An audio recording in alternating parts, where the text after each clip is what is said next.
நண்பர்கள் அனைவருக்கும் என்னுடைய அன்பான பணிவான வணக்கங்கள். என் பெயர் ஜான். நான் ஒரு குடிநோயாளி. எல்லாமல்ல இறைவனோட அருளாலையும் தோழமையில இணைந்து செயல்படுவதால் நான் பெற்றுக்கொள்ளக்கூடிய அனுபவம், தெம்பு, நம்பிக்கையாலையும் இன்னைக்கு ஒரே ஒரு நாள் நான் குடிக்கல, தெளிவா, மன நிறைவா, அமைதியா வாழ என்னாலான எல்லா முயற்சிகளையும் செய்து கொண்டிருக்கின்றேன். நண்பர் சொக்கலிங்கம் குறிப்பிட்டது போல கோயம்புத்தூர் ஒருங்கிணைப்பு குழு மனசாட்சியின் தீர்மானத்தின் அடிப்படையில நாம இந்த ஆன்லைன் கூட்டத்துல ஒவ்வொரு நாளும் 24 hours a day 24 மணித்துளிகள் ஒரு நாள் அப்படின்ற புத்தகத்துல இருந்து ஒவ்வொரு பக்கமாக எடுத்து வாசிச்சு அதோடைய விளக்கத்தை பார்த்து கலந்தாய்வு செய்து கூட்டத்தை நடத்தி கொண்டிருக்கின்றோம்.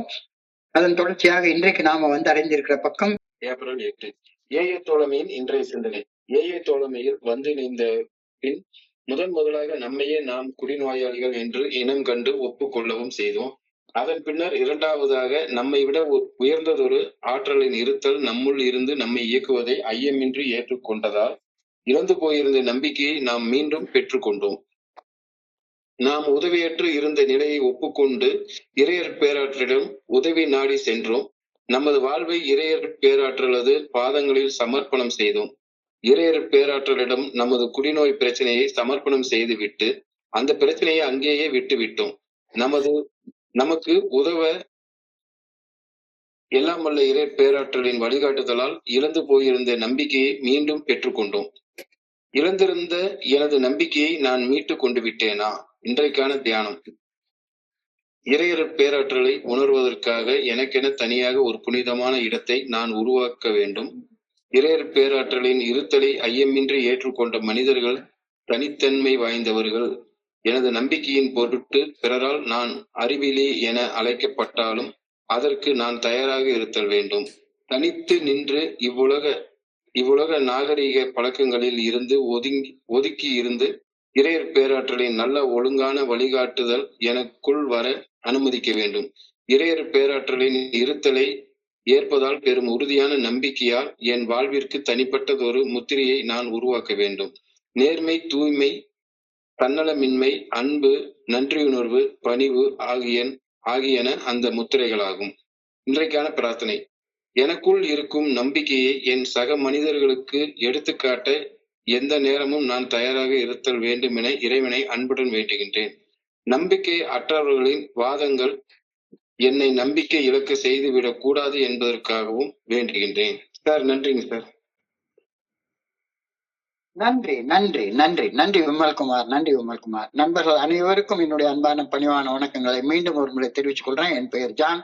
நான் ஒரு குடிநோயாளி. எல்லாம் வல்ல இறைவனோட அருளாலையும் தோழமையில இணைந்து செயல்படுவதால் நான் பெற்றுக்கொள்ளக்கூடிய அனுபவம், தெம்பு, நம்பிக்கை ஆகியவற்றாலும் இன்னைக்கு ஒரே ஒரு நாள் நான் குடிக்கல, தெளிவா, மன நிறைவா, அமைதியாக வாழ என்னாலான எல்லா முயற்சியும் செய்து கொண்டிருக்கின்றேன்.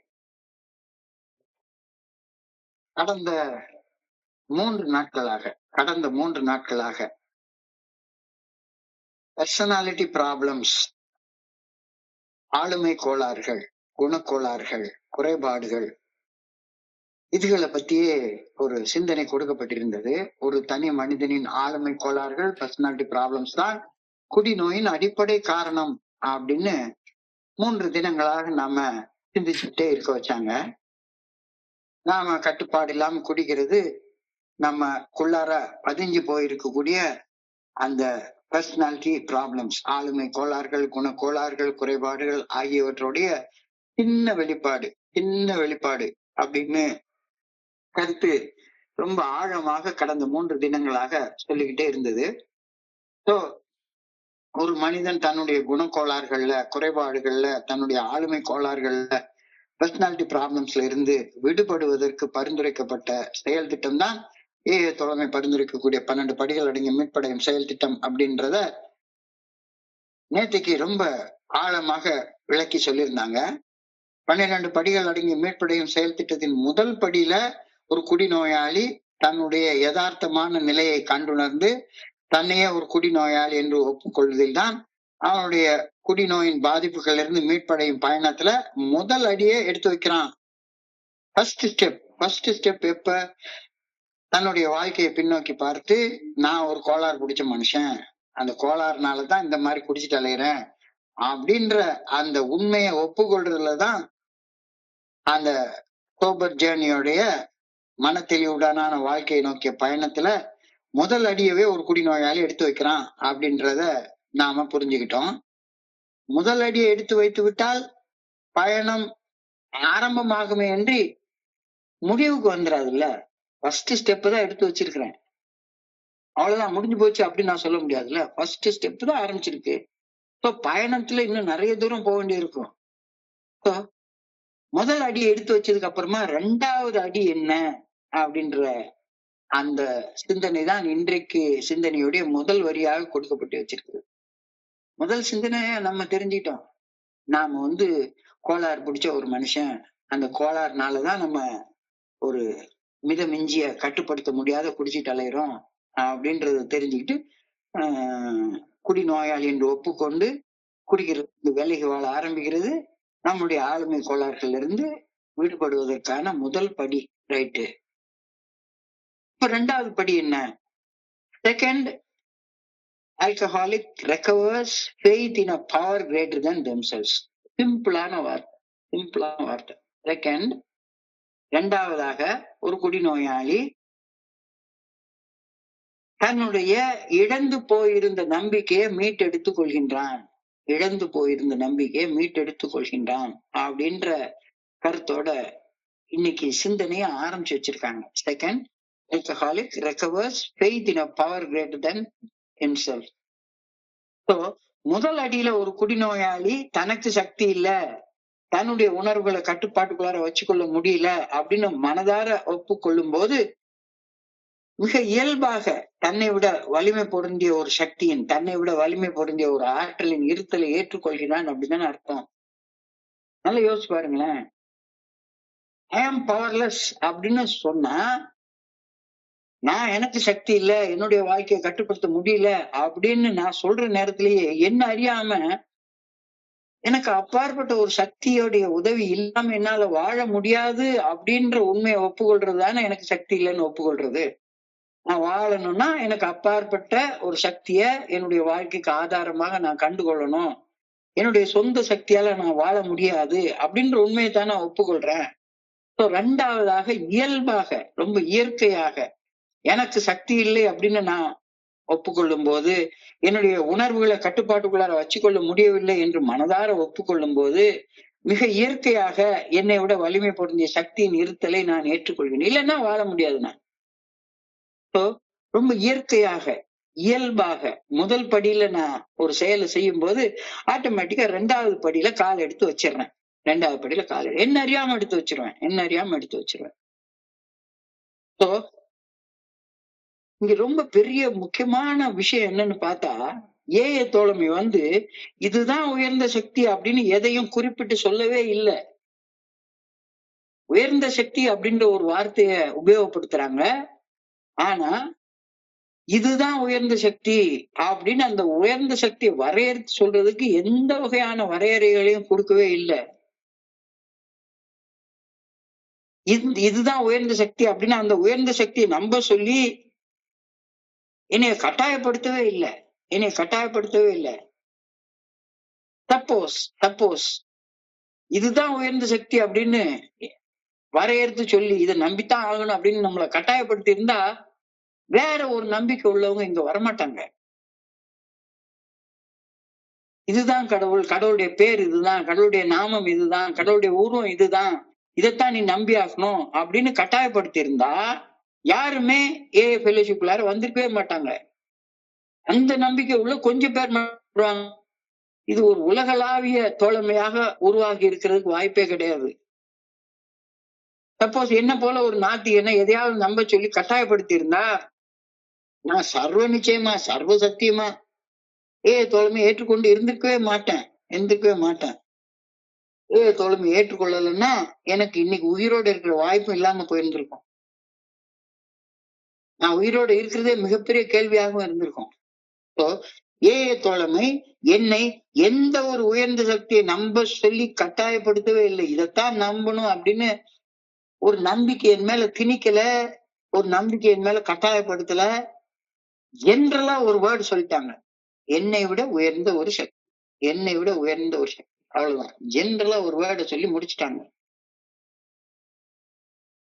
என்னால என்னுடைய மனசால என்னுடைய உடல் சக்தியால வச்சு என்னுடைய உடலையும் மனதையும் கட்டுப்பாட்டுக்குள்ளார வைத்து வாழ முடியவில்லை என்ற மறுக்க முடியாத உண்மைய என்னுடைய கடந்த காலத்தை பின்னோக்கி பார்த்து 100% சந்தேகம் இல்லாமல் ஏற்றுக்கொள்ள மட்டுமே பரிந்துரைக்கப்படுகின்றது. இது முதல் படி நிலையுடைய பரிந்துரை. உன்னுடைய கடந்த காலத்தை பின்னோக்கி பாரு, நீ எப்படி குடிச்சேன்னு பாரு, குடிக்கணும்ன்ற எண்ணங்களை உன்னால கட்டுப்படுத்த முடிஞ்சுதான்னு பாரு. உன்னுடைய கோபத்தை, உன்னுடைய பயத்தை, உன்னுடைய பொறாமைய, சந்தேகத்தை, காமத்தை, சோம்பேறித்தனத்தை, கழிவிறக்கத்தை, பேராசைய எதையுமே கட்டுப்படுத்தவே முடியல. இந்த உணர்வுகள் தடுமாறும் போதெல்லாம் குடிக்கணும்ன்ற ஆசையும் வருது. குடிக்கணும்ன்ற ஆசையை என்னால கட்டுப்படுத்த முடியல. குடிக்கணும்ன்ற ஆசைய கட்டுப்படுத்த முடியாம கொஞ்சோண்டு குடிக்கலாம்னு போனா நினைவு இழக்கிற வரைக்கும் நான் குடிச்சுக்கிட்டே இருக்கிறேன். இந்த உண்மைய என்னுடைய கடந்த காலத்தை பின்னோக்கி பார்த்து எந்த விதமான சந்தேகம் இல்லாம 100% ஏற்றுக்கொள்ள மட்டும்தான் ஏஐ தோழமை பரிந்துரைக்குது. இது முதல் படிநிலை பரிந்துரை. இந்த முதல் படிநிலை பரிந்துரை வெகு இயல்பாக 2வது படிநிலைக்கு என்னை உயர்த்தி விடுது. எனக்கு சக்தி இல்லை அப்படின்னு 100% ஒப்புக்கொண்டு விட்டால் நான் உயிர் பிழைத்து வாழ என்னை விட உயர்ந்த சக்தியை ஏற்றுக்கொண்டாக வேண்டும் என்பது தவிர்க்க முடியாததாகி விடுகின்றது அல்லவா? கொஞ்சம் இந்த இடத்துல நம்ம ஆழமாக சிந்திச்சு பார்க்க இன்னைக்கு இந்த சிந்தனை நமக்கு கொடுக்குது. எனக்கு சக்தி இல்ல, என்னால வாழ்க்கையை சரியா நடத்த முடியல அப்படின்னு ஒப்புக்கொள்ற நேரத்துல 100% ஒப்புக்கொள்ற நேரத்துல ஒண்ணு நான் என் போக்குல போய் சாகணும், இல்லாட்டி போனா எனக்கு அப்பாற்பட்ட ஒரு சக்தியின் இருத்தலை ஏற்றுக்கொண்டு உயிர் வாழணும். இந்த 2ல ஒண்ணுதான், 2ல ஒரு சாய்ஸ் தான். அப்போ நான் சாகாம உயிரோடு இருக்கணும்னா இயற்கையாக இயல்பாக எனக்கு அப்பாற்பட்ட ஒரு சக்தியின் இருத்தலை நான் ஏற்றுக்கொண்டுதான் ஆக வேண்டும். என்னுடைய உடலையும் என்னுடைய மனதையும் என்னை விட உயர்ந்த ஒரு சக்தி இயக்குகின்றது அப்படின்ற உண்மைய எந்த விதமான ஐயமும் இன்றி எந்த விதமான சந்தேகமும் இன்றி 100% ஏற்றுக்கொள்ளும் போது எனக்குள்ளார நான் இனி மன தெளிவோட வாழ்வேன் அப்படின்ற நம்பிக்கை மீட்டெடுக்கப்படுகின்றது அப்படின்ற கருத்து இன்னைக்கு நமக்கு சொல்றாங்க. என்னுடைய ஆளுமை கோளாறுகள்ல இருந்து, என்னுடைய குணக்கோளாறுகள்ல இருந்து, என்னுடைய குறைபாடுகள்ல இருந்து விடுபட்டு தப்பிச்சு வாழணும் அப்படின்னா முதல்ல அந்த குறைபாடுகள் இருக்கு அப்படின்னு நான் ஒப்புக்கொள்ளணும். ஒப்புக்கொண்டதுக்கு அப்புறம் அந்த குறைபாட்டுல இருந்து மீண்டு வாழ முடியும் அப்படின்ற நம்பிக்கையை நான் அடையணும். எப்ப மீண்டு வாழ முடியும்? என்னுடைய சொந்த சக்தியால் அதை செய்ய முடியாது. எனக்கு அப்பாற்பட்ட உயர்ந்த ஒரு சக்தியை ஏற்றுக்கொண்டா மட்டும்தான் அதை செய்ய முடியும் அப்படின்ற கருத்தை இன்னைக்கு நம்மளை சிந்திக்க கூப்பிடுறாங்க. என்னால இனி மன தெளிவோட வாழ்வது சாத்தியப்படவே படாது அப்படின்ற முழுமையான அவநம்பிக்கையோட தான் நான் ஏஐ தலைமைக்குள்ளார சேர்ந்தேன். சேர்றப்பே நான் பெரிய ஆன்மீக விழிப்புணர்வு எல்லாம் அடைஞ்சு அதை நோக்கி முன்னேறிடுவேன் அப்படின்லாம் நான் சேரவே இல்லை. சேர்ற அன்னைக்கு மனம் நிறைந்த அவநம்பிக்கை, வாழ முடியும்ன்ற நம்பிக்கை கூட இல்லை. வாழ முடியும்ன்ற நம்பிக்கையே இல்லாம இருக்கிற நேரத்துல மன தெளிவோட வாழ்றதெல்லாம் எப்படி நான் நம்பியிருக்க முடியும்? என்னால இனி மன தெளிவோட வாழ்வதெல்லாம் சாத்தியப்படவே படாது என்ற முழுமையான அவநம்பிக்கையோட தான் முதல் நாள் நான் மீட்டிங் ஹால்ல உட்கார்ந்து இருந்தேன். கை கால்லாம் லேசா உள்ளுக்குள்ளார நடுங்கிறது எனக்கே தெரியும். எப்படிடா இந்த வாழ்க்கை வாழ்றது, எப்படி வாழ்றது, ஒரு நாள் போறதே பெரிய பாடா இருக்க, எப்படி வாழ்றது அப்படின்ற அவநம்பிக்கையோட தான் தோழமையில நான் முதல்ல இணைஞ்சேன். கூட்டத்துல உட்கார்ந்தேன். குடிப்பதை நிறுத்திய பிறகு என்னை விட வலிமை பொருந்திய ஒரு சக்தியின் இயக்கத்தை எனக்குள்ளார இருக்கும் உண்மைய 100 அப்படின்னு என்னுடைய ஸ்பான்சர், என்னுடைய குருஜி எல்லாம் எனக்கு சொன்னாங்க. குடிக்கிறது நிறுத்திட்ட, ஆனா குடிக்கிறது நிறுத்தினதுக்கு அப்புறமாகவும் உன்னுடைய அந்த உடல் மன இயக்கங்களை இயக்குறது யாருன்னு பார்த்தா உன்னுடைய மனசு இல்ல, உன்னுடைய மனசுக்கும் அப்பாற்பட்டு இந்த பிரபஞ்சத்தை இயக்கக்கூடிய ஒரு பேராற்றல் தான் உனக்குள்ளார இருந்து ஒன்னையும் இயக்குகின்றது அப்படின்ற உண்மைய ஏற்றுக்கொள்ள சொன்னாங்க. இந்த உண்மைய சந்தேகமே இல்லாம 100% ஏற்றுக்கொள்ளும் போது மன தெளிவோட வாழவே முடியாது அப்படின்ற நம்பிக்கை, அவநம்பிக்கை மன தெளிவோட வாழ முடியும் என்ற உறுதியான நம்பிக்கையாக மாற்றம் பெற்றது. என்ன சேஞ்ச் நடக்குது இந்த 2வது படியில அப்படின்ற கருத்தை இன்னைக்கு நமக்கு விளக்கமா சொல்றாங்க. நிச்சயமா, நிச்சயமா, நிச்சயமா 100% அவநம்பிக்கையோட என்னாலலாம் இனிமே வாழவே முடியாது அப்படின்ற அவநம்பிக்கையோட வந்து இணைஞ்சனா, இங்க வந்த உடனே புதுசா ஒரு வார்த்தை சொல்றாங்க. இங்க எதையும் நம்பு அப்படின்னு என்னைய சொல்லவே இல்ல. உனக்கும் அப்பாற்பட்ட ஒரு மிகப்பெரிய சக்தி உன்னை இயக்குது அப்படின்ற உண்மையை நீ ஏற்றுக்கொண்டுட்டேன்னா, ஆட்டோமேட்டிக்கா உனக்குள்ளார இருக்கக்கூடிய அவநம்பிக்கை நம்பிக்கையாக மாற்றம் அடையும் அப்படின்ற கருத்து சொல்றாங்க. நம்பிக்கை மீட்டு எடுக்கப்படும். You will be restored to sanity. அதாவது அதனாலதான் தோழமையில நம்பு நம்பு நம்புன்னு சொல்லவே இல்லை. நம்பிக்கை வந்து அடை அப்படின்னு சொல்றாங்க. இப்ப நம்பிக்கைன்னா என்ன? நான் இனி வாழ போற வாழ்க்கைய மன தெளிவோட வாழ்வேன் அப்படின்ற நம்பிக்கை வந்து அடைய சொல்றாங்க. அந்த நம்பிக்கை எப்படி வந்து அடைய முடியும்? என்ன நான் இயக்கல, எனக்கு அப்பாற்பட்ட ஒரு சக்தி, என்னிலும் மிகப்பெரிய உயர்ந்த ஒரு சக்தி என்னை இயக்குது அப்படின்ற உண்மையை ஏற்றுக்கொள்ளும் போது மட்டும்தான்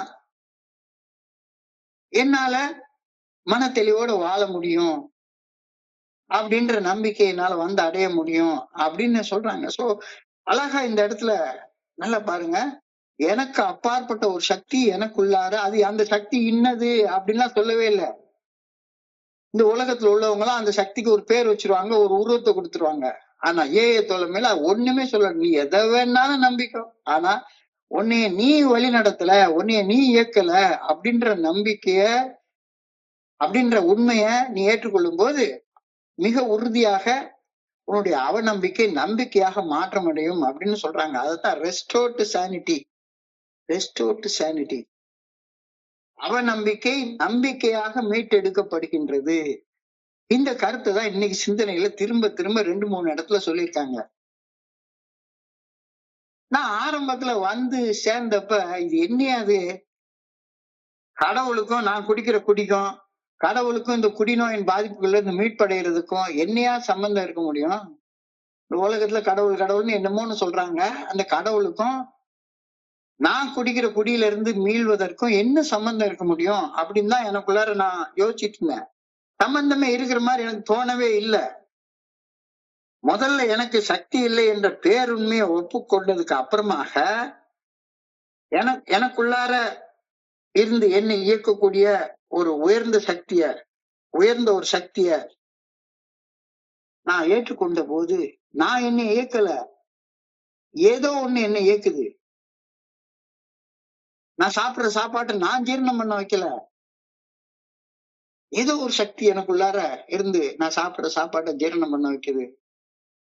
நான் சுவாசிக்கல, என்னுடைய உடல் மூலமாக இந்த பிரபஞ்சத்தை இயக்கக்கூடிய ஆற்றல் சுவாசிக்குது. எந்த சக்தின்னு எனக்கு தெரியல, எந்த சக்தின்னு தெரியல. பிரச்சனை என்னன்னா, இந்த சக்திக்கு ஒரு பேரு, ஒரு வடிவம், ஒரு உருவம், அதுக்குன்னு ஒரு வேத புத்தகம் எல்லாம் வச்சு இந்த உலகம் வந்து இதைத்தான் நம்பி ஆகணும்னு சொல்லுது. ஆனா ஃபெல்லோஷிப்ல அதெல்லாம் ஒண்ணுமே சொல்லவே இல்லை.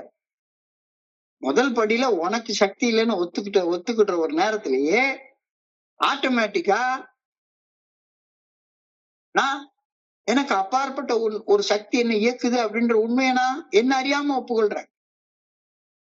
அப்போ அந்த ஒப்புக்கொள்தல் என்னைய அவநம்பிக்கையோட வாழ்ந்துகிட்டு இருந்த நிலையில இருந்து நம்பிக்கையோட வாழ்ற நிலைக்கு மீட்டு எடுத்து கொண்டு வருது. சோ நம்பு அப்படின்னு சொல்லல, நம்பிக்கையே வந்தடை அப்படின்னு தோழமை எனக்கு சொல்லுது. சோ பிலீவ் அப்படின்னு சொல்றதுக்கும் கேம் டு பிலீவ் அப்படின்றதுக்கும் எவ்வளவு பெரிய வித்தியாசம் இருக்குன்றது எனக்கு புரிஞ்சுது. சோ என்னிலும் மிக உயர்ந்த ஒரு சக்தி என்னை இயக்குகின்றது அப்படின்ற உண்மையை உணர்ந்த அடுத்த கணம் மிகப்பெரிய மாற்றம் எனக்குள்ளார உருவாகுச்சு. அந்த மாற்றம் தான் நம்பிக்கையை வந்தடைந்த மாற்றம் அப்படின்னு இப்ப புரியுது. நான் ஒரு காலத்துல எல்லாமே எங்க அம்மா எனக்கு சொல்லி கொடுத்ததெல்லாம் கடவுள்னா ஒரு ஆள், அவர் வானத்துக்கு அப்பால் அந்த பக்கம் தாடி வச்சுக்கிட்டு ஒரு மனுஷன் இருப்பாரு, அவர் தான் கடவுள். இல்லைன்னா ஒவ்வொருத்தவங்க ஒரு ஒரு மாதிரி. அவர் கைலாசத்துல ஒரு இடத்துல கழுத்துல பாம்பை போட்டுக்கிட்டு தலையில ஒரு கங்கையை வச்சுக்கிட்டு இருப்பாரு. அவர் ஒரு ஆளு.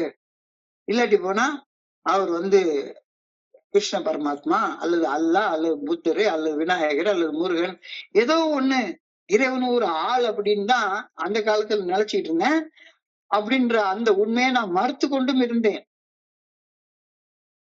இறைவனை என்னிலும் உயர்ந்த ஒரு பேராற்றலாக, இறைவனை என்னிலும் உயர்ந்த ஒரு இறையர் பேராற்றலாக உணர்ந்த மறுகணம் வார்த்தைகளால் வர்ணிக்க முடியாத ஒரு மன உறுதி எனக்குள்ளார உருவானது அப்படின்ற கருத்தை இன்னைக்கு சொல்றப்ப இதை என்னை ஆழமா சிந்திச்சு பார்க்க வைக்குது.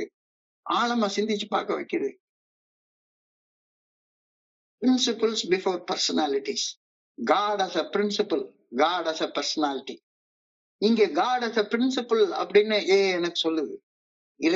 இறைவனை ஒரு தத்துவமாக, ஒரு ஆற்றலாக, எனக்கும் உயர்ந்த, என்னால புரிஞ்சு கொள்ள முடியவே முடியாத ஒரு ஆற்றலாக நான் பார்த்த மறுகணம் வார்த்தைகளால் வர்ணிக்க முடியாத ஒரு மன உறுதி, ஒரு நம்பிக்கை எனக்குள்ளார உருவானது அப்படின்றது எனக்கு இப்ப புரிய வருது. அப்ப நம்பிக்கை உள்ள வந்த உடனே பயம் வெளியே போகுது. பயம், கோபம், வெறுப்பு, மறுப்பு, அவமானம், அவநம்பிக்கை, இது எல்லாமே சரியான அன்புடன் கூடிய பயபக்தியாக, ஒரு ஆழமான நம்பிக்கையாக உருமாற்றம் பெறுகின்ற என்னுடைய உணர்வுகளிலே ஒரு மாற்றம் அடையிறத என்னால உணர முடியுன்ற கருத்தை இன்னைக்கு சொல்றாங்க. இறைவனை ஒரு உயர்ந்த சக்தியாக ஏற்றுக்கொண்டு அந்த சக்தி என்னை இயக்குது அப்படின்ற உண்மையை நான் ஏற்றுக்கொண்ட அடுத்த கணம் என்னுடைய பயம், என்னுடைய கோபம், என்னுடைய வெறுப்பு, என்னுடைய டினைங் நேச்சர், அடுத்தவங்களை அவமதிச்சு வாழக்கூடிய அந்த இது, அடுத்தவங்களோட நான் பெரியவன் அப்படின்ற உணர்வு, என்னுடைய அந்த அவநம்பிக்கை, இது எல்லாமே ஆழமான அன்போட கூடிய பயபக்தியாக, ஆழமான அன்போட கூடிய ஒரு நம்பிக்கையாக உருமாற்றம் பெற்றன. இது இன்னைக்கு சிந்தனையில கொடுத்துருக்காங்க. I came into recovery with no other option. வேற ஆப்ஷனே எனக்கு கிடையாது. ஒண்ணு குடிச்சு அவநம்பிக்கையோட சாகணும், இல்லாட்டி நம்பிக்கையை வந்தடைஞ்சு வாழணும். அப்ப நம்பிக்கையை வந்தடைஞ்சு வாழணும் அப்படின்னா எனக்கு வேற என்ன ஆப்ஷன் இருக்கு? சாவுற ஆப்ஷனை யாரும் தேர்ந்தெடுக்க முடியாது. வாழ்ற ஆப்ஷனை தேர்ந்தெடுக்கணும் அப்படின்னா அந்த வாழ்ற ஆப்ஷன் ஒரே ஒரு ஆப்ஷனோட தான் நான் உள்ள வர்றேன். வாழ்ற ஆப்ஷனை தேர்ந்தெடுக்கிறப்ப நான் நம்பிக்கையை அடைஞ்சுதான் ஆகணும். நம்பிக்கை அடைஞ்சு ஆகணும்னா எனக்கு சக்தி இல்லைன்றப்ப எனக்கு அப்பாற்பட்ட ஒரு சக்தியின் இருத்தலை நான் ஏற்றுக்கொண்டுதான் ஆகணும். நம்பிக்கையை அடைவதை தவிர வேற எந்த தேர்வும் என்னிடம் இல்லாமல் இருந்தது. குடிநோயின் பாதிப்புகளில் இருந்து மீட்படைய முடியும் என்று நம்பியாக வேண்டி இருந்தது. நம்பித்தான் ஆகணும்.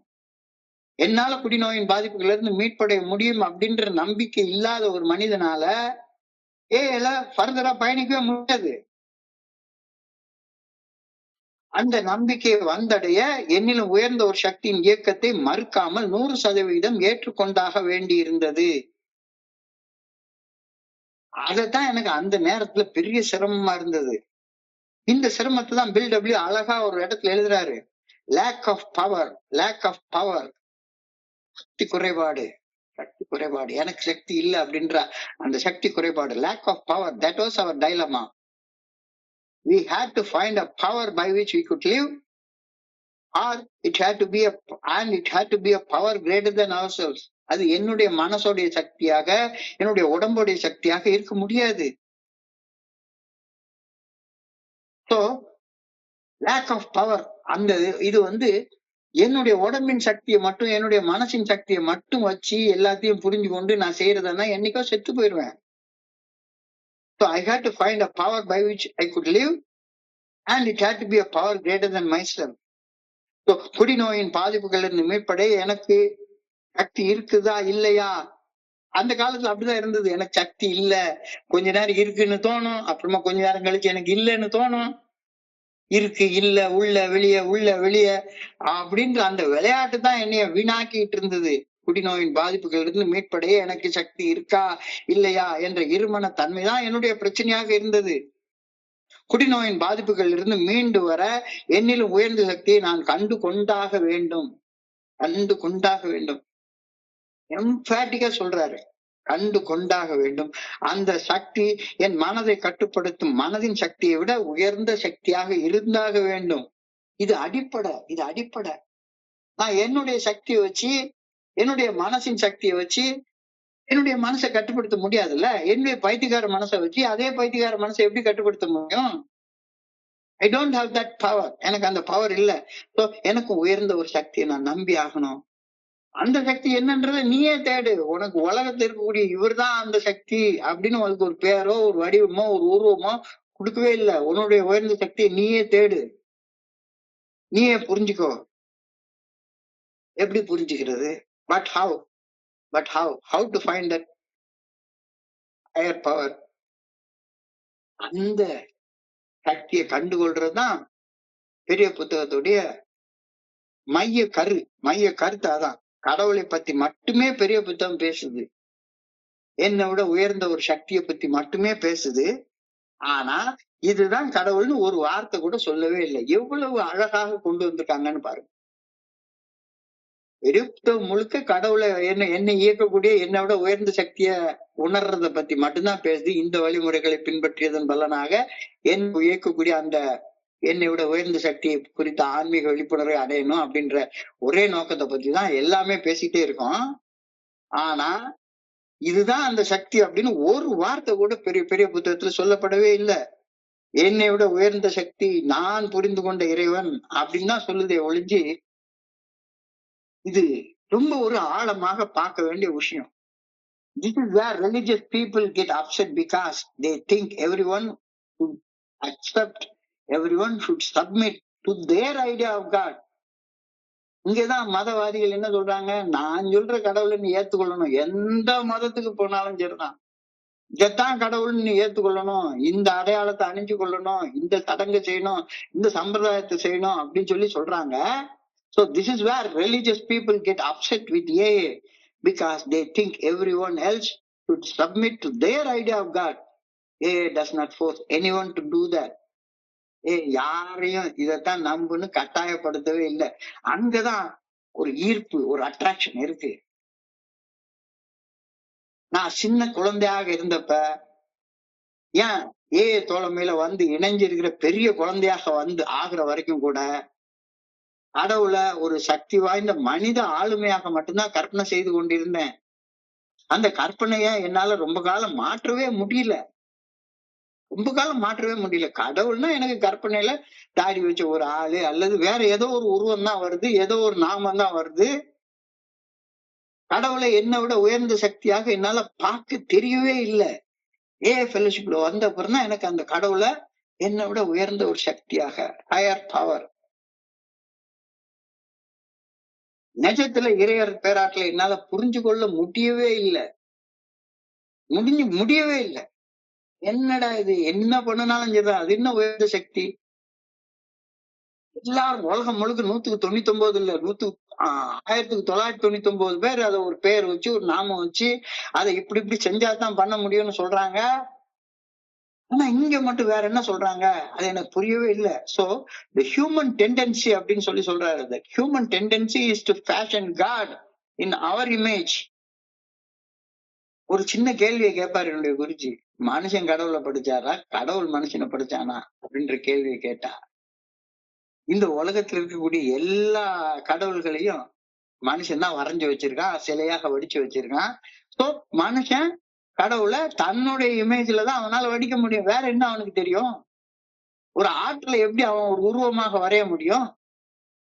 So human tendency is to fashion God in his own image. God is that which is nothing greater than that which we can conceive.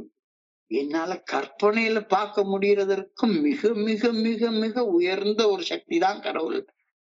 என்ன நல்ல ஒழுங்கான வழிகாட்டுதல்ல நல்ல ஒழுங்கான திசையில வழி நடத்தி சொல்லி கொண்டிருக்கக்கூடிய அந்த பேராற்றல் தான் கடவுள்.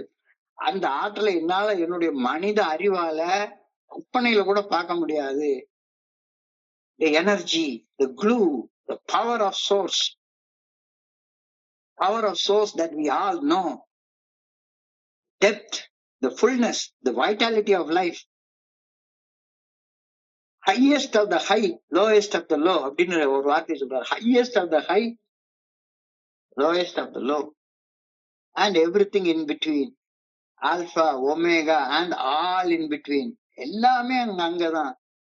ஆனா இத மனுஷன் என்ன பண்றான், எனக்கு இதத்தான் நம்பணும் அப்படின்னு ஒரு கருத்தை என் தலையில கொண்டாந்து திணிக்கிறாங்க. இங்க ஏன் அதை மட்டும் செய்யல, நீ உனக்குன்னு ஒரு கருத்தை தனியாக உருவாக்கிக்கொள். பில் டபிள்யூக்கு அழகா அவர் சொல்றாரு, why don't you create your own concept of God? Why don't you create your own concept of God?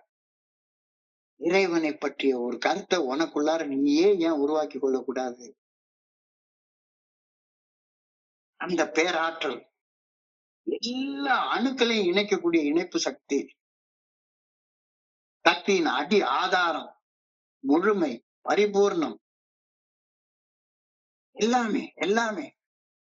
Minus infinity to plus infinity. மேத்தமேட்டிக்ஸ்ல ஒரு சின்ன இது சொல்லுவாங்க, இன்டகிரேஷன் சொல்லி தர்றப்ப integral minus infinity to plus infinity, இந்த லிமிட்ஸ் சொல்றப்ப minus infinity to plus இன்ஃபினிட்டினா லிமிட்லெஸ். நான் என்ன நினைச்சிட்டு இருந்தேன், இன்ஃபினிட்டின்றது ஒரு நம்பர்னு நினைச்சிட்டு இருந்தேன். என்னுடைய கணக்கு வாத்தியார் இன்ஃபினிட்டின்றது ஒரு கான்செப்ட் அப்படின்னு சொல்லுவாரு. எனக்கு இன்ஃபினிட்டின்றது ஒரு கான்செப்டா? அது என்ன, நீங்க நம்பரா தானே சொல்றீங்க? இன்டெகிரல் -1 to +1 போட்டு ஒரு இன்டெகிரேஷன் பண்ணலாம். ஆனா integral minus infinity to plus இன்ஃபினிட்டின்னு போட்டோமானா அது என்ன நம்பரு, அது என்ன இன்ஃபினிட்டின்றது என்ன கான்செப்ட்? உடனே நான் கேட்பேன், இன்ஃபினிட்டின்றது ஒரு நம்பர்னா இன்ஃபினிட்டியோட பெருசு எது? இன்ஃபினிட்டி +1 is greater than இன்ஃபினிட்டின்னு சொன்னா நான் அந்த கான்செப்டே புரிஞ்சு கொள்ளலன்னு அர்த்தம் தானே. இன்ஃபைனைட் அது கூட ஒண்ணு சேர்த்துட்டா அது இன்ஃபினிட்டியோட கூட இருந்தா எல்லாத்தையோட பெருசு, எல்லாத்தையோட பெருசு. God is that which nothing greater can be conceived. God is that which nothing greater can be conceived. Infinite, infinite. எல்லையற்ற ஆற்றல், எல்லையற்ற இணைப்பு சக்தி, எல்லையற்ற சக்தியின் அடி ஆதாரம், முழுமை, பரிபூர்ணம். சோ நான் அடிமட்டத்தை தொட்டதை 100% முழுமையாக ஒப்புக்கொண்ட போது இந்த ஆற்றலை பற்றிய புரிதல் வந்தது. ஆமா, அடியில உட்கார்ந்துட்டீங்கன்னா ஒண்ணு சாகணும், வாழணும்னா எனக்கு அப்பாற்பட்ட ஒரு சக்தியை நான் ஏற்றுக்கொள்ளணும். 2ல 1. அப்பதான் என்னால உதவி கேட்கவே முடியுது. இந்த பாஞ்சாலியோடைய இதை என்னுடைய குருஜி அடிக்கடி சொல்லுவாரு, தலை முடிய பிடிச்சி தர்றன்னு இழுத்து கொண்டாந்து அரசவையில நிறுத்திட்டான். அவ்வளவுதான், அடுத்த நிமிஷம் அம்மனம்மா நிக்க வேண்டியதுதான் அப்படின்ற சூழ்நிலைய உணர்ந்த போது கை காலம் நடுங்கி போய், ஐயா சாமி என்னால முடியல அப்படின்னு அடிமட்டத்தை தொட்டதை 100% உண்மையாக ஒப்புக்கொண்ட போது மட்டும்தான் என்னை விட உயர்ந்த சக்தி தான் காப்பாற்ற முடியும் அப்படின்ற நம்பிக்கை என்னால வந்து அடைய முடிஞ்சது. I admitted I was hopeless. I admitted that I was helpless by myself. And then I came to believe. இந்த வார்த்தை இன்னைக்கு ரொம்ப அழகா சொல்றாரு. I admitted I was hopeless. நம்பிக்கை இழந்த நிலை, hopeless state of body and mind. Hopeless state of body and mind. நம்பிக்கை இல்ல, எனக்கு யாருமே உதவ முடியாது, எந்த மனுஷனும் உதவ முடியாது, எந்த டாக்டரும் உதவ முடியாது, யாருமே உதவ முடியாது, ஸ்பான்சர் உதவ முடியாது, யாருமே உதவ முடியாது. Admitted I was helpless. I admitted I was hopeless by myself. எந்த மனித சக்தியும் என்னை மீட்க முடியாது அப்படின்ற நிலைமையை ஒப்புக்கொள்ளும் போது ஐ கேம் டு பிலீவ், நம்பிக்கை வந்து அடைகிறேன். எவ்வளவு ஒரு பாரடாக்சிக்கல் ஸ்டேட்மெண்ட் பாருங்க, அழகா இன்னைக்கு எழுதி காட்டுறாரு. Followed by surrender. Followed by surrender. I surrendered my life to God as I understood him. அப்பதான் ஆண்டவா ஏதாவது பார்த்து செய், இல்லாட்டி சாகடிச்சிட்டு, என்னால தனியா வாழ முடியாது அப்படின்ற நேரத்துல that miracle happens. சேலையை உருவ ஆரம்பிக்கிறான், சேலை வந்துகிட்டே இருக்குது. பாஞ்சாலியோடைய மானம் காப்பாற்றப்படுது. மானத்தை காப்பாத்திக்கிட்டதுக்கு அப்புறமா தலைய முடிச்சு சபதம் பண்றா. கடவுளுடைய உதவி இல்லைன்னா செத்து போயிருப்பா. கடவுளுடைய உதவி கிடைச்சு மானம் காப்பாற்றப்பட்டதற்கு அப்புறமாக மவன என்னை அவமானப்படுத்த நினைச்ச அந்த குடிய கூறா வெட்டி அந்த ரத்தத்தை தலையில முடிஞ்சதுக்கு அப்புறம் தான் கூந்தல் அள்ளி முடிவேன். அது வரைக்கும் மீட்டிங் வந்துட்டே இருப்பேன். Followed by surrender. I surrendered my life to God as I understood him. My religion did not give me AA. என்னுடைய மதம் எனக்கு AA கொடுக்கவே இல்லை. But AA gave me a very very deep understanding about the religion and the depth of the spirituality in it. ஒவ்வொரு மதத்திலையும் ஒரு ஆழமான ஆன்மீகம் இருக்குது. அந்த ஆழமான ஆன்மீகத்தை விட்டுட்டு மேலெழுந்த வாரியான சடங்கு சம்பிரதாயத்தை மட்டுமே பார்த்து கொண்டிருந்தா அந்த ஆழமான ஆன்மீகம் புரியவே புரியாது. இதே மாதிரி மீட்டிங் வந்துட்டு மீட்டிங்ல உட்கார்ந்து பெஞ்சு தேய்ச்சிக்கிட்டே இருந்தோம்னா கூறக்கூடிய ஆன்மீகத்துடைய ஆழம் புரிய போறதே கிடையாது. ரொம்ப அழகாக என்னுடைய பிரச்சனைய கடவுளுடைய பாதத்துல வைக்கிறேன், திருப்பி எடுக்காம வந்துடுறேன். I put my problem in God's hand and leave it there. உண்டியல்ல பணத்தை போடத்தான் முடியும், திருப்பி எடுக்க முடியாது. அப்போ நான் இது வரைக்கும் உண்டியல்ல பணமே போடல, என்னுடைய ப்ராப்ளத்தை சரண்டரே பண்ணல. சரண்டர் உண்மையா பண்ணிட்டேன்னா அவ்வளவுதான், அது கடவுளுடைய பாதத்துல வச்சாச்சுது, இனிமே அவர் பாத்துக்குவாரு. recover faith. recover my faith. Have I recovered my faith? இதான் இன்னைக்கான கேள்வி. நம்பிக்கையை மீட்டெடுத்து கொண்டு விட்டேனா? நம்பிக்கையை மீட்டெடுத்து கொள்ளவில்லை என்றால் இன்னமும் பண்ணலன்னா தியானத்துக்கு போ, தியானத்துக்கு கடந்து போ. நம்பிக்கையில் நிலைத்து நிற்றல் என்ற வார்த்தை இன்றைக்கான தியானத்துல முதல் சிந்தனையில கொடுக்கப்பட்டிருக்கிறது. நம்பிக்கையில் நிறைத்து நிற்றல். Stand for God means, stand for God அப்படின்றாரு. Stand for God means demonstrating my faith through action, integrity, even in the face of opposition of all people. ஒருத்தரும் ஒரு மதத்தை சொல்லுவாங்க, ஒரு விஷயத்த சொல்லுவாங்க. ஒருத்தன் சொல்லுவான் இப்படி கும்பிடுறது தப்புமா, இன்னொருத்தன் அப்படி கும்பிடுறது தப்புமா. நம்பிக்கை அதற்குரிய செயல்களால் வலுவூட்டப்பட வேண்டும். நம்பிக்கையின் செயல்கள் நம்பிக்கையற்ற மனிதர்களுக்கு முட்டாள்தனமாக பொய்யாகத்தான் தோணும். ஒரு கிறிஸ்தவன் கும்பிடுற விதத்தை பார்த்தா ஒரு ஹிந்து முட்டாள்தனமா, ஒரு ஹிந்து கும்பிடுற விதத்தை பார்த்து ஒரு கிறிஸ்டியன் முட்டாள்மா, கிறிஸ்டியனும் ஹிந்துவும் கும்பிடுற விதத்தை பார்த்து ஒரு முஸ்லீம் இல்ல இப்படி கும்பிடக்கூடாது அப்படின்னு சொல்லுவான். நம்பிக்கையின் செயல்கள், அந்த செயல்கள்ல நம்பிக்கையற்ற மனிதர்களுக்கு மூடத்தனமாக முட்டாள்தனமாக மட்டும்தான் தோன்றும். Believers are considered to be peculiar people அப்படின்ற வார்த்தை நீ உபயோகப்படுத்துறாரு. எங்கேயாச்சும் எந்த சக்தியாச்சும் எடுத்துக்கோ, அந்த சக்தியை நீ இது பண்ணு, அதற்குரிய செயல்கள் பண்றப்போ உன்னை முட்டா பையன் இந்த உலகம் சொன்னாலும் சொல்லும். நம்பிக்கையுடன் செயலாற்றுகையில் நான் ஒரு வினோதமான மனிதனாக இவ்வுலகத்திற்கு தோன்றுவேன். ஆமா, நான் இப்ப இன்னைக்கு ஒரு கருத்தை சொல்றேன், ஒரு நண்பர் சொல்றாரு, என்ன சார் நீங்க வினோதமா பேசுறீங்க, ஒண்ணுமே புரிய மாட்டேங்குது. நான் எனக்காக பேசுறேன்ப்பா, எந்த மதத்தையும் சார்ந்து பேசல, யாருடைய நம்பிக்கையை வீணுன்னு பேசல. So I must be willing to be doomed as a fool for the sake of my faith. என்ன நீ முட்டாள்னு கூப்பிட்டுக்கோ, ஒன்னும் பிரச்சனையே கிடையாது. ஆனா I will not waver from actions based on deep faith.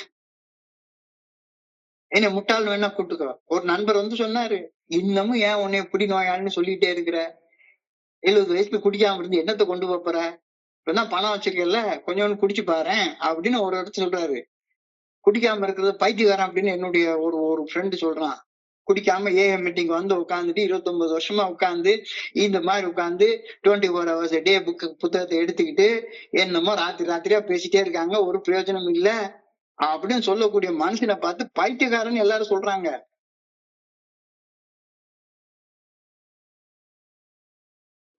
ஒரு நண்பர் சொன்னாரு, சார் நீங்க பண்றதுனால என்ன நடந்துற போகுது, இது ஒரு பைத்தியக்காரத்தனமா செயல் இல்லையா, ராத்திரி 9:30 மணிக்கு உட்கார்ந்துட்டு என்னத்தையோ பேசிட்டே இருக்கீங்களே, இது உங்களுக்கு பைத்தியக்காரத்தனமான செயல்னு தோணலையா, ஒரு முட்டாள்தனமான செயல்னு தோணலையா? நம்பிக்கையுடன் செயலாற்றுகிறேன், நான் ஒரு வினோதமான மனிதனாக நான் இந்த உலகத்துக்கு தோற்றம் தருவேன். நான் நம்பிக்கையுடன் செயல் செய்யும் போது என்னை ஒரு முட்டாள் என்று என்னுடைய சக மனிதன் கருதினாலும் கூட நம்பிக்கையுடன் அதை செயல் செய்வதிலிருந்து பின்வாங்க கூடவே கூடாது. 9:30 மணி ஆனா உட்காரு. அந்த நம்பிக்கையுடனான அந்த செயல் உன்னை எந்த உயரத்துக்கோ கொண்டு போகும் அப்படின்ற கருத்தை இன்னைக்கு எனக்கு நம்பிக்கை ஊட்டக்கூடிய ஒரு கருத்தை சொல்றாரு. I must be ready to stand aside and let the world go by when God's purposes are there. நான் இறைவனுடைய அதாவது எனக்கு கோயம்புத்தூர் குழுவின் ஒழுங்க மனசாட்சியின் தீர்மானம் தான் இந்த மீட்டிங் நடத்தலான்றது. அது கடவுளுடைய தீர்மானம். அந்த கடவுளுடைய தீர்மானத்தை நிறைவேற்றுற வேலையை என் கையில கொடுத்துருக்காங்க. சோ இது எவன் என்ன முட்டாள்தனமான வேலைன்னு சொன்னாலும் சரிதான், இது கடவுள் எனக்கு கொடுத்திருக்கிற வேலை. இந்த வேலையை செய்யறதுல எந்த சூழ்நிலையும் நான் பின்வாங்க மாட்டேன். Be known by the marks that distinguish you between you and God. அது அழகா இறைவனை சார்ந்து வாழும் போது உன்னுடைய வாழ்க்கையில சில முத்திரைகள் இடப்படும். அந்த முத்திரைகள் என்ன? Humility, purity, unselfishness, love, gratitude and humility. இதெல்லாம் தானா வந்து சேரும். பணிவு, அடக்கம், தூய்மை, தன்னலமின்மை, அன்பு, நன்றி உணர்வு, ஆனஸ்டி, நேர்மை. இது எல்லாமே நீ வந்து நம்பிக்கையோட செயல்படுற இந்த நேரத்துல முத்திரைகளாக உன்னை வந்து சேரும். அப்ப உன்னைய பார்த்து முட்டாள்னு சொல்றவன்ட்ட இல்லாத ஒரு பண்பு ஓன்ட்ட வந்து சேருது இல்ல. அப்போ செய். கடவுளுடைய ஆணையை நிறைவேற்றுறதுதான் என்னுடைய தலையாய கடமை. எவன் என்னைய முட்டாள்தனம்னு சொன்னாலும் பரவாயில்ல, அதை பத்தி கண்டுக்கவே இல்லை. You must be ready to stand aside and let the world go by when God's purposes are there forwarded. நான் இந்த வேலை, கடவுள் எனக்கு கொடுத்த வேலையை நான் செய்யற நேரத்துல இந்த உலகம் என்னைய முட்டாள்னு சொன்னா சொல்லிட்டு போகுது. நான் முட்டாள்தனமா செயலாற்றலன்னு எனக்கு தெரியும். எவ்வளவு ஆழமான கருத்துக்களை நான் உள் வாங்குறேன்றது எனக்கு தெரியும். So I pray that I may be ready to progress my belief in God before everything else. I pray that I may not be turned aside by the skepticism and cynicism of unbelievers. skepticism சந்தேகம். இந்த உலகத்துல அவநம்பிக்கை நிறைந்த மனிதர்கள் நிறைய பேர் இருக்கிறாங்க. cynicismனா சிடுமூஞ்சி, என்னை கிண்டல் பண்ணிக்கிட்டே உட்கார்ந்து இருப்பாங்க, குற்றம் சொல்லிக்கிட்டே உட்கார்ந்து இருப்பாங்க. சொல்லிட்டு போறாங்க. முட்டாள்னு வேணாலும் கூப்பிட்டு போறாங்க. ஏன் ராத்திரி உட்கார்ந்து என்னத்தையும் தெரியாம அவன் பாட்டு செஞ்சுட்டே இருக்க அப்படின்னு சொல்லிட்டு போறாங்க. அதெல்லாம் என்னுடைய நம்பிக்கையிலிருந்து என்னைய வெளியே கொண்டு வராம, எனக்குள் இருக்கும் நம்பிக்கை என் சக மனிதர்களுக்கு எடுத்துக்காட்ட எந்த நேரமும் நான் தயாராக இருக்க வேண்டும் என இறைவனை அன்புடன் வேண்டுகின்றேன். நம்பிக்கையற்றவர்களின் வாதங்கள் என்னை நம்பிக்கை இழக்க செய்துவிடக் கூடாது என்பதற்காகவும் பணிவோட வேண்டுகின்றேன். நம்பிக்கையுடைய உறுதி எவ்வளவு அழகாக இருக்குது அப்படின்றது அவங்க தெளிவா சொல்றாங்க. இன்றைய சிந்தனையை சுருக்கமா பார்த்தா, ஒரு தனி மனிதனுடைய ஆளுமை கோளாறுகள், குணக்கோளாறுகள், குறைபாடுகள் நீங்கணும்னா அதுக்காக பரிந்துரைக்கப்பட்ட செயல் திட்டம் தான் இது. அந்த செயல் திட்டத்துடைய முதல் படி குடிக்காம இருக்கிறது. நான் ஒரு குடிநோயாளி என்று ஒப்புக்கொண்டு, நான் உடலாலும் மனதாலும் ஆன்மீகத்திலையும் பாதிக்கப்பட்ட ஒரு மனுஷன் என்பதை முழுமையாக ஒப்புக்கொண்டு குடிக்கிறது நிறுத்துறது தான் முதல் படி. 2வது படி நம்பிக்கையை வந்து அடைகிறது. நம்புன்னு சொல்லல, நம்பிக்கையை வந்து அடைன்னு சொல்றது. நம்பிக்கை எப்படி வந்து அடைவ? முதல் படியை நீ சொல்ற நேரத்திலேயே எனக்கு சக்தி இல்லை அப்படின்னு ஒப்புக்கொள்ற நேரத்திலேயே ஆட்டோமேட்டிக்கா, இயல்பா, இயற்கையாக எனக்கு அப்பாற்பட்ட ஒரு சக்தி ஒண்ணு இருக்கு அப்படின்ற உண்மையை நீ ஏற்றுக்கொள்றதானே. அந்த உண்மையை நீ ஏற்றுக்கொள்ளும் போது வெகு இயற்கையாக இனி வாழ போற காலத்தை நான் பிரகாசமாக, ஒளிமயமாக, மன தெளிவோட வாழ்வேன் அப்படின்ற நம்பிக்கையை நீ வந்து அடையிற. Restored sanity. அவநம்பிக்கை நம்பிக்கையாக மீட்டெடுக்கப்படுகின்றது. நம்பிக்கையாக மீட்டெடுக்கப்படுகின்றது. இந்த நம்பிக்கை அதெல்லாம் வர்ற காலத்துல எனக்கு இல்ல. Lack of power. That was our dilemma.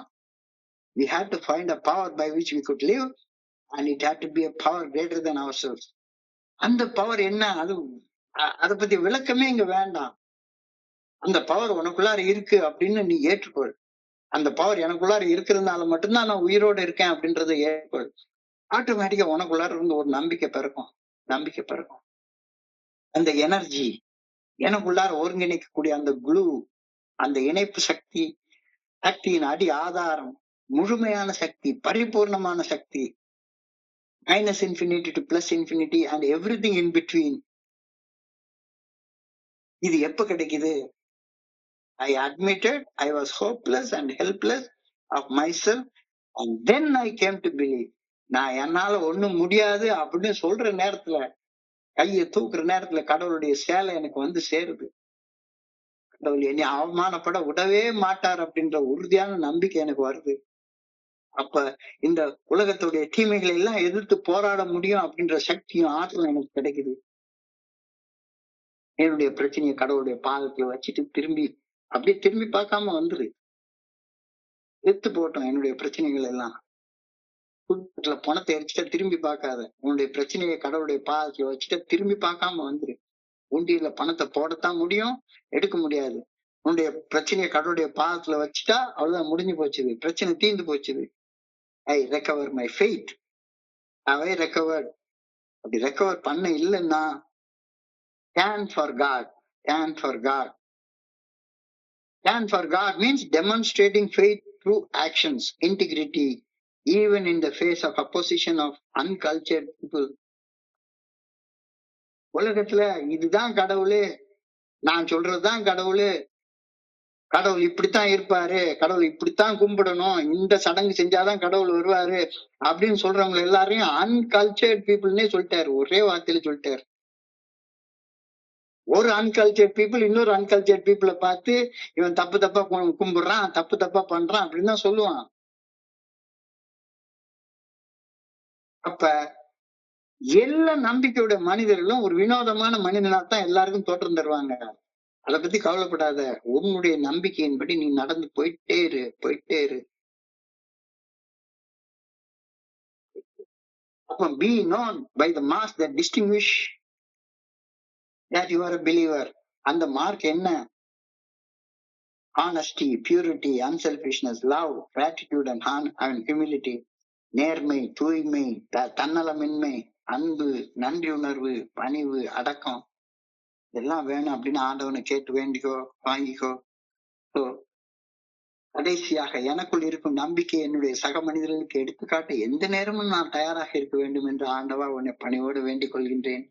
நம்பிக்கை அற்றவர்களின் வாதங்கள் என்னை நம்பிக்கை இழக்க செய்துவிடக் கூடாது என்பதற்காகவும் பணிவோடு வேண்டுகின்றேன் அப்படின்ற அழகான பிரார்த்தனையோடு இன்னைக்கு முடிச்சிருக்காங்க. இன்றைய பகுதியை படிக்கிறப்ப என் மனதை கடன் சிந்தனைகளும் கூட பகிர்ந்து கொள்ள நல்ல வாய்ப்பு உருவாக்கி கொடுத்த இந்த குழுவிற்கு என்னுடைய மிக பணிவான நன்றிகளை தெரிவித்துக் கொள்றேன். பொறுமையாக கேட்ட ஒவ்வொரு நண்பருக்கும் என்னுடைய பணிவான நன்றிகள். இந்த இரவு பொழுது நண்பர்களுக்கு இனிமையான இரவாக அமைய இறைவனை பணிவோடு வேண்டிக் கொள்கின்றேன். நன்றி, நன்றி, நன்றி, நன்றி, நன்றி, நன்றி, நன்றி. வாழ்க வையகம், வாழ்க வளமுடன். Thank you so much, thank you so much. Over to you Vimal Kumar. Thank you, thank you, thank you very much. நன்றிங்க சார், ரொம்ப ரொம்ப நன்றிங்க சார். நண்பர்களே, இது உங்களுக்கான நேரம். உங்களுடைய சந்தேகங்கள், புரிதல்கள் யார் கூட பகிர்ந்து கொள்ளலாம்.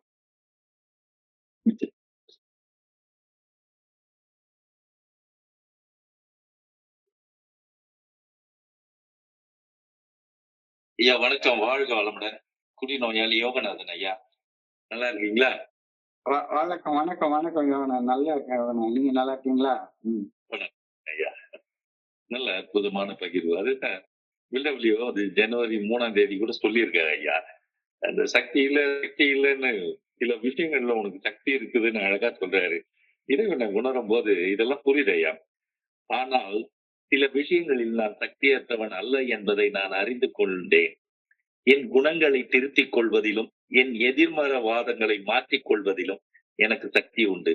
நான் குணமடைவதற்கு நானே பொறுப்பேற்றுக் கொள்ள எனக்கு சக்தி உண்டு. என் மேலும் என்னை அன்பு செய்பவர்கள் மேலும் என்னை சுற்றி உள்ள உலகத்தார் மேலும் மேலும் ஒரு நேர்மறையான பாதிப்பை ஏற்படுத்தும் சக்தியை செலுத்த எனக்கு சக்தி உண்டுன்னு சொல்லி, அப்போ இறைவனை பத்தி ஒரு புரிதல் வந்தாவே எனக்கு எவ்வளவு பலத்தை கொடுத்திருக்கிறாரு பாருங்க. எவ்வளவு பெரிய விஷயத்த அந்த மதுக்கிட்ட போராடி போராடி எத்தனை முறை தோல்வி ஐயா. இன்னும் ஒரு படிக்கல. ஆனா இன்னைக்கு பாருங்க, அந்த தோல்வி, ஒரே ஒரு தோல்வியை ஒத்துக்குன்னு அதுக்கப்புறம் இறைவனை ஏற்றுக்கொண்டு இன்னைக்கு வாழ்ற வாழ்க்கை எவ்வளவு அற்புதமான ஒரு மரணத்தை பத்தி கூட எனக்கு கவலை இல்லாத இருக்குது ஐயா. அருமையான ஒரு வாழ்க்கையை கொடுத்துக்கிறாரு. காலையில எழுந்ததுல இருந்து நைட் படுக்கிற வரைக்கும் அவருடைய சித்தம் என்ன அப்படின்னு பாக்குறது எவ்வளவு அற்புதமான ஒரு ஒரு விஷயமா தோணுது. நிறைய பேர் இன்னும் போராடுறாங்க, இன்னும் போராடித்தான் இருக்கிறாங்க.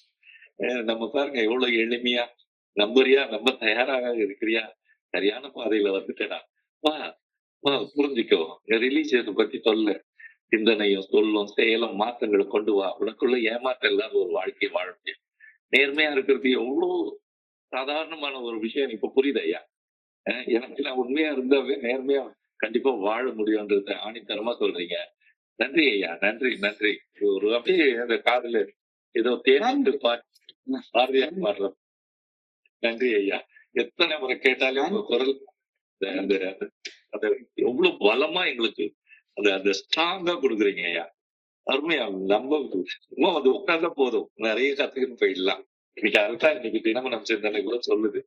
நீ வந்து இந்த 12 வழிமுறையை நீ ஃபாலோ பண்ணலாம், உங்ககிட்ட இருக்காது, எதுவுமே யாருக்கும் கொடுக்க முடியாதுன்னு சொல்லுது கடைசி பேராகிராஃப்ல. எவ்வளவு பெரிய விஷயம்.